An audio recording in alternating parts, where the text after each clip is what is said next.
తీర్థయాత్ర చేస్తున్నారు కదా, ఏ ఏ చోటికి వెళ్ళి వచ్చారన్నది. అయ్యమ్మా సుభద్ర, నేను కాశీ, ప్రయాగ, ఉత్తరాఖండ మొదలైనటువంటి అనేక పుణ్యక్షేత్రాలంతా కూడా తిరిగి తిరిగి వచ్చానన్నాడు. అయితే ఎక్కడైనా ఆయన్ని చూసారా స్వామి అన్నాడు.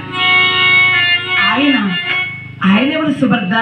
అదే స్వామి ఆయన. ఇంద్రప్రస్థ నగరంలో మా మేనత్త కుంతీదేవి ఉంది. ఓహో, నీ మేనత్త కుంతినా? అవును. వారి కుమారులలో పాండవ మధ్యముడు అర్జునుడు తీర్థయాత్రని బయలుదేరాడు. ఆయన ఎక్కడైనా చూస్తారా మీరా? ఆయన అంటున్నావు, కొంపదీసి అతనికి నీకేమైనా పెళ్ళయిందా సుభద్ర? లేదు స్వామి, కేవలం నాకు బావగారు మాత్రమే. ఆయన్ని చూసారా? చూశాను సుభద్ర. నాకు తెలియకేంటి, ఆయన నేను హిమాలయాల్లో ఒక కంచంలో తినేవాళ్ళం, ఒక మంచి మీద పడుకునేవాళ్ళం. ఓహో, అందుకేనా సుభద్ర అర్ధరాత్రి సమయంలో సుభద్ర సుభద్ర సుభద్ర సుభద్ర సుభద్ర అంటూ నన్ను గట్టిగా కావలించుకునేవాళ్ళం. ఆ సుభద్ర నువ్వేనమాట. స్వామి, మీరు నిజమే చెప్తున్నారా? యథార్థమే చెప్తున్నారా? మా బావ పాండవ మధ్య కూడా అర్జునుడు నన్ను కలవరించాడా? అవును సుభద్ర సుభద్ర సుభద్ర అంటూ ఉన్నాడు. మరి నిన్నేనేమో. అయితే స్వామి, నాకు భావన చూడాలని ఉంది. ఓహో, చాలా కాలం అయిపోయింది మా భావన చూసి. అయితే చూస్తావా సుభద్ర? చూస్తాను స్వామి అన్నది. కళ్ళు మూసుకో సుభద్ర, మీ భావన చూస్తాను. ఆమె కళ్ళు మూసుకున్నది. పాండవ మధ్యముడు అర్జునుడు పెట్టినటువంటి గడ్డాన్ని, మీసాన్ని, ఆ విగ్గులంతా కూడా తీసేసి ఒక్కసారిగా కళ్ళు తెరువు సుభద్ర అన్నాడు. చూస్తే ఎదురుగా అర్జునుడు బావాలమైంది. సుభద్ర సుభద్ర అంటే సుభద్రాదేవిని పట్టుకోబోయాడు. అని దూరంగా వెళ్ళిపోతుంది. సుభద్ర ఆగు, బావుని చూడాలనుకున్నావు. దగ్గరకు వచ్చిన సమయంలో దూరంగా వెళ్ళిపోతున్నావు. సుభద్ర ఆగు, సుభద్ర రా, సుభద్ర నా దగ్గరికి రా, సుభద్ర నా చూస్తున్నప్పుడు వదిలిపో సుభద్ర అని చెప్పి అర్జునుడు సుభద్రాదేవిని పట్టుకోబోతున్నాడు. సుభద్రాదేవి సిగ్గుపడిపోయి భయము చేత బియ్యము చేత అక్కడి నుంచి వెళ్ళిపోతుండగా సుభద్ర వెళ్ళిపోయింది. అక్కడ శ్రీకృష్ణ భగవానుడు ప్రత్యక్షమై వాసుదేవుడు ప్రత్యక్షమయ్యాడు. గట్టిగా పెట్టుకోండి, సుభద్ర సుభద్ర సుభద్ర సుభద్ర. ఆపు, ఏంది నీ గోల్ అన్నాడు. బావా నువ్వు అన్నాడు. బావా నువ్వా? ఏం చెప్పాను నీకు?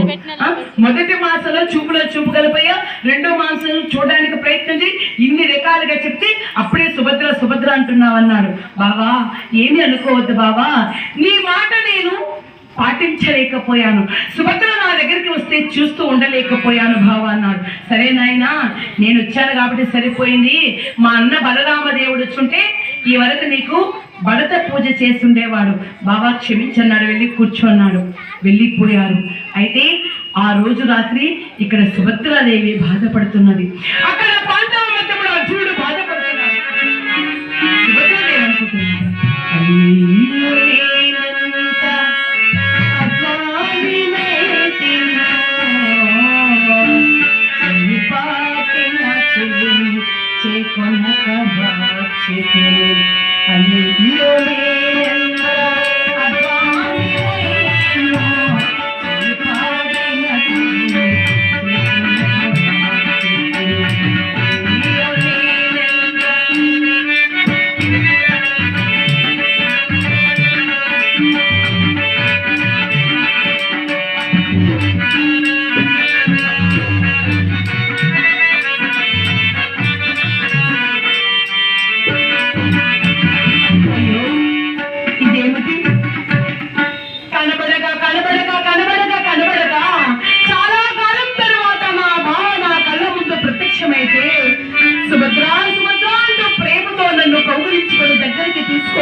నెట్టేసి పరిగెత్తి వచ్చాను.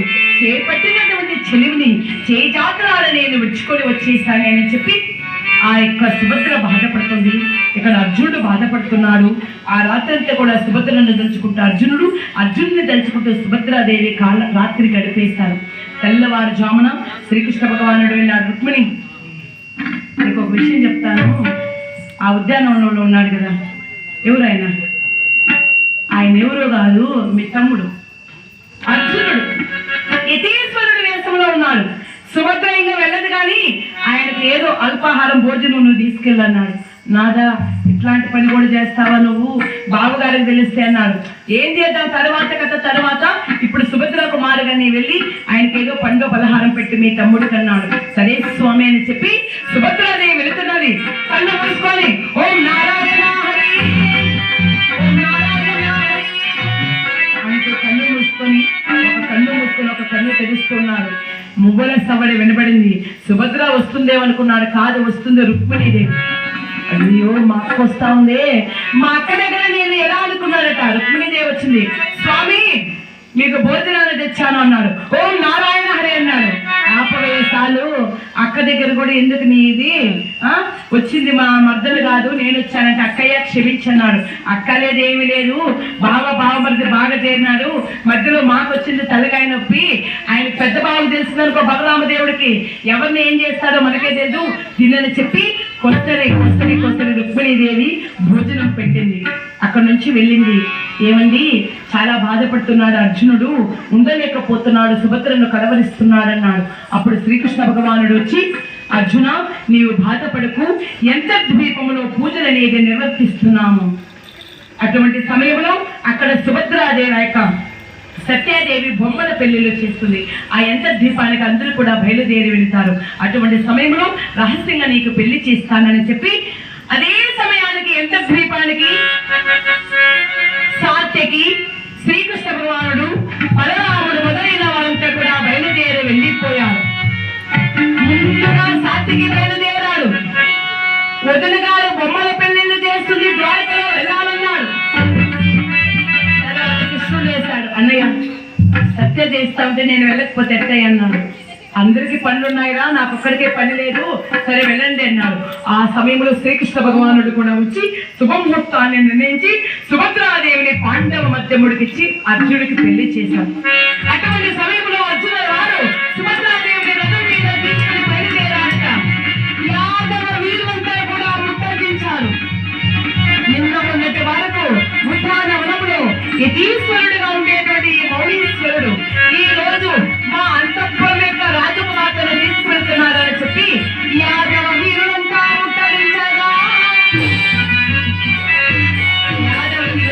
ముట్టడించారు. అప్పుడు అన్నదట, నాదా ప్రాణేశ్వర ఓ అర్జున మీరు వాళ్ళతో యుద్ధం చేయండి యాదవ వీరులతో, నేను రథాన్ని నడుపుతానన్నది ఆ మహాతల్లి సత్యాదేవి. ఆ యొక్క సుభద్రాదేవి నేను రథాన్ని నడుపుతానన్నది. కొత్త పెళ్లి కూతురు కాళ్ళ పారాన్ని ఆడలేదు. బాగా కాళ్ళకు మువ్వలు గల్లు గల్లుమంటుండగా, చేతిలో గాజులు గల్లు గల్లుమంటుండగా రథాన్ని నడుపుతున్నది సుభద్ర. పాండవుల తమ్ముడు అర్జునుడు యాదవ వీరులను సవ్యసాచి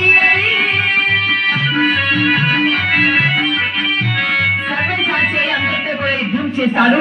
అలా నేరుగా ఇంద్రప్రస్థ నగరానికి తీసుకొచ్చేశాడు అర్జునుడు. అంత కొంతకాలానికి ఒక 2-3 రోజుల తరువాత బయలుదేరి వచ్చాడు. ఎవరు? బలరామదేవుడు. ద్వారక నగరానికి వస్తే అందరూ కూడా చూస్తున్నారు, అందరూ కూడా పలకరిస్తున్నారు, అందరూ కూడా నమస్కరిస్తున్నాడు. కానీ తనకు ఎంతో ఇష్టమైనటువంటి, తాను నచ్చినటువంటి, తాను మెచ్చినటువంటి ఇష్టమైనటువంటి చెల్లెలు సుభద్ర కనబడలేదట. ఏంటబ్బా, బలరాముడి యొక్క కళ్ళు సుభద్రాదేవి కోసమే ఎదుగుతూ ఉన్నాయి, కానీ సుభద్ర కనబడలేదు. బలరాముడు అడిగాడు సుభద్ర ఏడి అని. అందరూ కూడా నీళ్లు నమ్ముడుతున్నారు, భయపడుతున్నారు. కృష్ణ తమ్ముడా నీవు నాకంటే ముందు వచ్చావు కదా, చూడలేదా? అన్నయ్య నేనైతే చూడలేదు, అయినా ఆడవారి విషయాలు నాకెలా అన్నయ్య తెలుస్తుంది, నీ మర్దలు రుక్మిణీదేవి అన్నాడు. దేవుడు ఎవరిని ఎప్పుడు ఇరికిస్తాడో మా ఆయనకే తెలియదు, చేసిందంత ఆయన చేసి నాకేం తెలియదు అన్నయ్య, రుక్మిణిని అడిగంటాడు. ఇప్పుడు నేనేం సమాధానం చెప్పేదని చెప్పి రుక్మిణీదేవికి శరీరం అంతా కూడా చెమటలు పట్టిపోతున్నాయి, భయపడిపోతున్నది రుక్మిణీదేవి. అటువంటి సమయంలో నీళ్లు నమ్ములుతున్నది. అమ్మా తల్లి రుక్మిణి చెప్పు తల్లి, మరి నీ మరదలు నా చెల్లెలు సుభద్రాదేవి ఎక్కడ అన్నాడు. బావగారు అదండి బావగారు, మరండి బావగారు, సుభద్రండి బావగారు అని ఆమె ఏం చెప్పాలో తెలియకుండా నీళ్లు నవ్వుతుండేటువంటి సమయంలో యాదవ వీరులు పరుగున వచ్చి, ఓ బలరామదేవా, జరిగిన విషయాన్ని చెప్పడానికి మేము చింతిస్తున్నాము. నిన్న మొన్నటి వరకు యతీశ్వరుడుగా ఉద్యానవనంలో ఉండేటువంటి జితేంద్రియ స్వామి వారు రథం మీద వేసుకుని రథారుడై బయలుదేరి వెళుతున్నాడు. అయితే ఆ సమయంలో మేమంతా కూడా ముట్టడించి అతనితో యుద్ధము చేయ ప్రయత్నము చేయగా రెండు చేతముల చేత సరిసంధానము చేసి ఆ సమయంలో ఆయన ఏం చేశాడు? రెండు కరముల చేత సరిసంధానము చేసి మమ్మల్ంతా కూడా ఓడించి జయించి సుభద్రాదేవిని తీసుకెళ్లిపోయినాడు అన్నాడు. అమ్మ దొంగ కృష్ణ ఏమన్నారు నాయన? రెండు చేతులతో శరసంధానం చేశాడా? రెండు చేతులతో శరసంధానము చేయగలిగేటంటే వీరుడు పాండవ మధ్యముడు అర్జునుడు. అందుకే ఆయనకి సవ్యచాచి అని పేరు. ఏమండి? రెండు చేతులతో శరసంధానం చేశాడంటే అతను పాండవ మధ్యముడు అర్జునుడే. అయితే అర్జునుడు యతీశ్వరుడి వేషాన్ని వేయించి ఉద్యానవనంలో పెట్టి నా దగ్గర మోయించి సుభద్రను సేవకు పంపించి నేను లేని సమయంలో పెళ్లి చేసి పంపించావా కృష్ణ? ఇదంతా కూడా నీవే చేశావు కృష్ణ. అన్నయ్య లేదన్నయ్య, నోరు మూసుకో కృష్ణ. ఎప్పుడు కూడా నీవు ఏది చెబుతావో అది చేయవు, చెప్పింది చేయవు, చెప్పన్నంతా కూడా చేస్తుంటావు. నీవు మాయల మారివి, నీవు దొంగవి, నీవు నీచుడివి. అయినా కృష్ణ ఏ నాటి నుండో కూడా సుభద్రను దుర్యోధనుడికి పెళ్లి చేయాలనుకుంటున్నాను కదా, తెలుసుకునే ఇలా ఎందుకు చేస్తావు అని నోటికి వచ్చినట్టుగా చెబుతున్నాడు దుర్యోధనుడు. కానీ శ్రీకృష్ణ భగవానుడు ఏమి తెలియనట్టు ఏమి చేయనట్టు ఏనుగు మీద మిరియాలు చదివినట్టుగా నిలబడుతున్నారు. అప్పుడంటారు బలరాముడు, కృష్ణ మాయనమారిది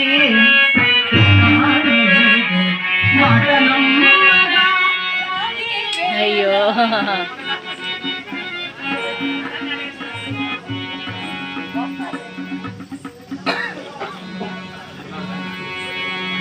జై అంబరీష వరద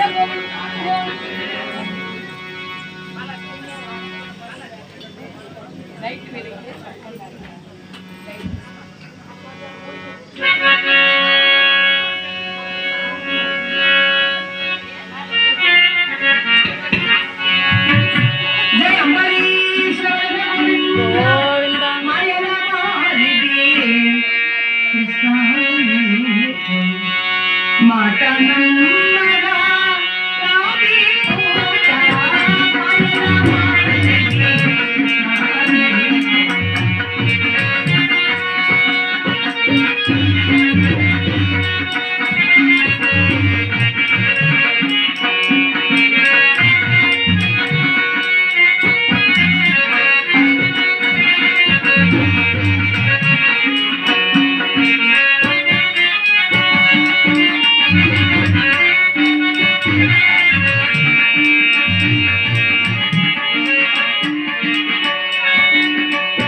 ఈ సమయంలో మహాభారతిజ్ఞ ధర్మకర్తలు, మహాభారతిజ్ఞ కమిటీ సభ్యులు, గ్రామ భక్తాదులు, గ్రామ పెద్దలు, గ్రామ ప్రజలందరూ కూడా కలిసి శుభ సూచకంగా మా అరికతాపడాన్ని అభినందిస్తూ ఆశీర్వదిస్తూ మాకు అమూల్యమైనటువంటి గ్రామ తాంబూలాన్ని కానుక సమర్పించారు భగవద్భక్తితో దాన స్వభావంతో.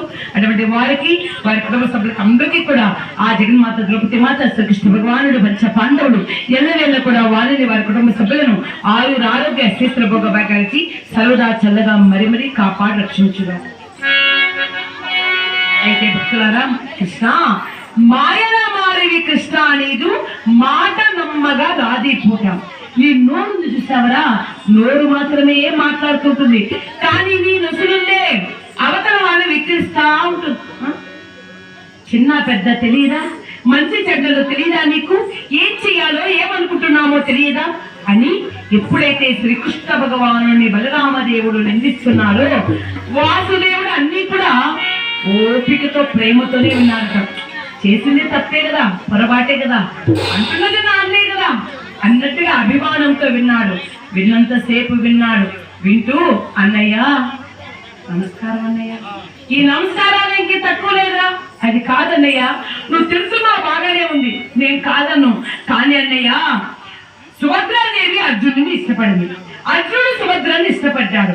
ఒకరికొకరు అమితంగా ప్రాణంగా ఇష్టపడ్డారు కదా, ఒకరికొకరు పెళ్లి చేసుకోవాలనుకుంటున్నారు కదా అని చెప్పి నీకు ఇష్టం లేకపోయినా నువ్వు అన్నట్టుగా దుర్యోధనుడికి ఇచ్చి సుభద్రను పెళ్లి చేయాలని నువ్వు అనుకున్నా, నువ్వు నన్ను ఇలా చెప్తావని తెలిసినా, నీ దగ్గర నేను మాట పడవలసి వస్తుందనే అవసరం ఉందని తెలిసినా కూడా నేను ఇబ్బంది చేత సుభద్రను అర్జునుడికి ఇచ్చి పెళ్లి చేశాను. తాను నచ్చిన తనకు మెచ్చిన వాడినిచ్చే కదా పెళ్లి చేశాను. పెళ్లి చేసుకొని వెళ్ళే సమయంలో సుభద్ర హాయిగా ఆనందంగా సంతోషంగా వెళ్ళాలి కదా. కానీ అన్నయ్య, అమ్మ సాక్షిగా చెప్తాను, వెళ్ళేటప్పుడు ఏమైనా సుభద్ర ఆనందంగా వెళ్ళింది అన్నయ్య? వెళ్ళేంతసేపు అయ్యో మా అన్నయ్య లేని, అయ్యో నా పెద్దన్నయ్య లేని, అయ్యో మా బలరామదేవుడు లేని, అన్న లేకనే నేను అత్తగారింటికి వెళ్ళిపోతున్నాను అంటూ వెక్కి వెక్కి వెక్కి కళ్ళ నీళ్ళు కుండలు కుండలుగా కారిపోయి కళ్ళు ఎర్రబట్టిపోయాయి, బిడ్డ మొహం పిచ్చుకుపోయింది.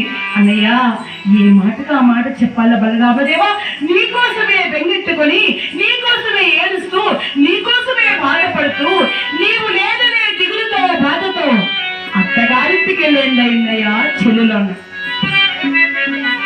చూడండి, అంతవరకు కూడా నోటికి వచ్చినట్టుగా మాట్లాడుతుండేటువంటి బలరామదేవుడు ఎప్పుడైతే ఆ మాట అన్నాడో లేదో, ఆ మాట వినేసరికి ఒక్కసారిగా మౌనాన్ని వహించాడు. ఎప్పుడైతే మౌనాన్ని వహించాడో, వహించి తమ్ముడా ఏమంటున్నావురా, సుభద్ర ఏడుస్తూ వెళ్ళిందా? అది కూడా ఈ అన్న బలరామదేవుడు లేదని చెప్పి ఏడుస్తూ వెళ్ళిందా? తమ్ముడా, ఎంత పొరపాటు చేశావురా. నీవు అన్న విధంగా సుభద్ర అంతగా కనుక అర్జునుని గనుక ఇష్టపడి ఉంటే అందరూ కూడా కలిసి పెళ్లి చేసి ఉండవచ్చు కదా. ఇదేమిటి తమ్ముడా ఇలా అంటున్నావు అని చెప్పి, ఏదేమైనా కూడా నాయన రథాన్ని సిద్ధం చేయండి.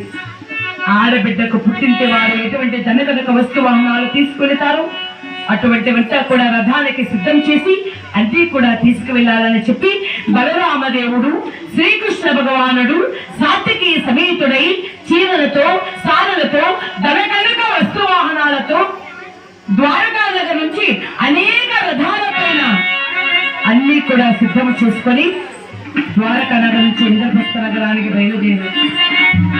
అయితే సుభద్రాదేవి తెలుసుకున్నదట, అన్నవాళ్ళంతా కూడా చెల్లెళ్ళ చూడడానికి బయలుదేరి వస్తున్నారనే విషయాన్ని తెలుసుకుని ఎంతమంది దాసులున్నా వారి చేత వంటలు చేయించలేదట. మా పెద్దన్నకు ఇది ఇష్టం, మా చిన్నన్నకి ఇది ఇష్టం, మా పెద్దన్న ఇది బాగా తింటాడు, మా చిన్నన్న ఇది బాగా తింటాడని చెప్పి సుభద్రాదేవి దగ్గర ఉండి అన్ని వంటలు కూడా సక్రమంగా తానే వండుతుందట. ఇక వండుతూ గుమ్మం వైపే చూస్తాంది. ఎందుకండి, ఎప్పుడెప్పుడు శ్రీకృష్ణ బలరాములు వస్తారా చెప్పి అన్నగాల కోసం ఎదురు చూస్తూ ఉన్నది సుభద్రాదేవి. అన్ని వంటలు కూడా వండి అంతలో వాసుదేవుడి యొక్క రథము, బలరామదేవుడి యొక్క రథము ఆ యొక్క అంతఃపురము ముందు నిలిచిందట. సుభద్రాదేవి పరుగు పరుగున వచ్చి అన్నయ్య అంటూ బలరామదేవుడి పాదాల మీద వాలిపోయింది. అన్నయ్య, నన్ను క్షమించనయ్యా, నువ్వంటే గౌరవం లేకుండా కాదు, నువ్వంటే ఇష్టం లేకుండా కాదు, నీవంటే ప్రేమ లేకుండా కాదు, నీ మాట కేవలం అర్జునుల వారిని నేను ఇష్టపడ్డాను కాబట్టి నీ అనుమతి లేకుండా నేను పెళ్లి చేసుకుని వచ్చాను అన్నయ్య, నన్ను క్షమించు అన్నయ్య బలరామదేవ అని చెప్పి అమాంత చెల్లెలు ఆ బలరామదేవుడి పాదాల మీద వాలిపోయింది. బలరామదేవుడు చెల్లెల్ని లేవదీశాడు, తల మీద సుకుమారంగా నిమిరారు, బుగ్గలలా కొట్టాడు. అమ్మా గతం గత, జరిగేది జరిగిపోయింది. ఇప్పుడు చెప్పు, అత్తగారింట్లో ఎలా ఉన్నావు? పుట్టింట్లో ద్వారకా నగరంలో నీవు ఎలా ఉన్నావో అంత సుఖంగా, అంత క్షేమంగా, అంత సంతోషంగా అత్తగారింట్లో నీవు ఉన్నావు. మీ అత్తగారు కుంతీదేవి మన తల్లి దేవికి దేవులాగా నిన్ను క్షేమంగా మంచిగా చూస్తుందమ్మా. నీ బావగారైనటువంటి ధర్మరాజు నిన్ను బిడ్డగా భావించి బిడ్డలాగా నిన్ను చూసుకుంటున్నాడా? వదిలికి వచ్చినటువంటి గౌరవ మర్యాదలు ఆ నగర సైన్యములు నీకు ఇస్తున్నారా? చెప్పమ్మా, ఎలా ఉన్నావు తల్లి? బాగున్నావా? తింటున్నావా? హాయిగా